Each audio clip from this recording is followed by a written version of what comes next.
Sometimes people have difficulty discerning what's real from what's not.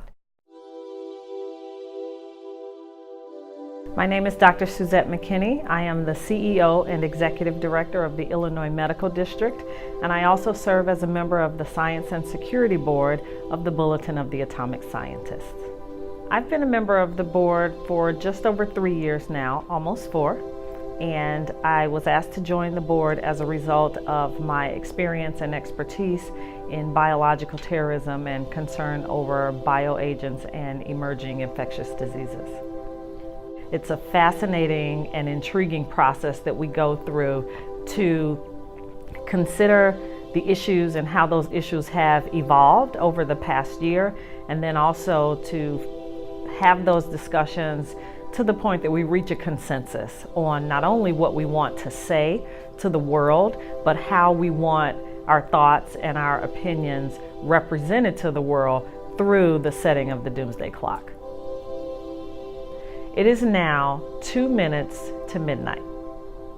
One of the reasons that 2018 has been so concerning for me and from my perspective, it's not so much that the work that has been done to alleviate bio threats has taken a turn for the worse. The core of the problem is that not enough has been done to address bio threats. In 2018, it's really at the same level as it was in years prior. One of the challenges is, we in this country, we don't really pay attention to those things that are not in front of us right now. And so we talked about, the emergence of new diseases as a result of climate change.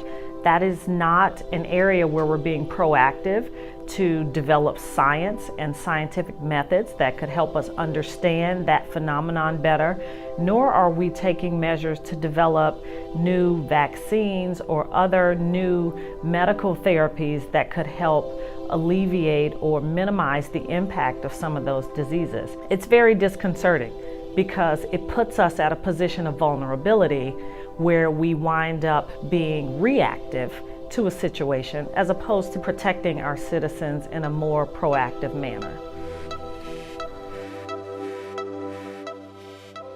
We deliberated a lot about this topic of information warfare and the new abnormal. We have a pretty robust group of climate deniers and science deniers. And that's really where my personal concern comes in. So when we start talking about spreading, whether you use the term fake news or inaccurate information, or the term that we've chosen to use, information warfare, you really compromise the public's ability to act and to protect themselves in the proper way. I think we have to look at our level of engagement with the public and how we are engaging the public, and we can no longer rely on what I would call that just-in-time information sharing.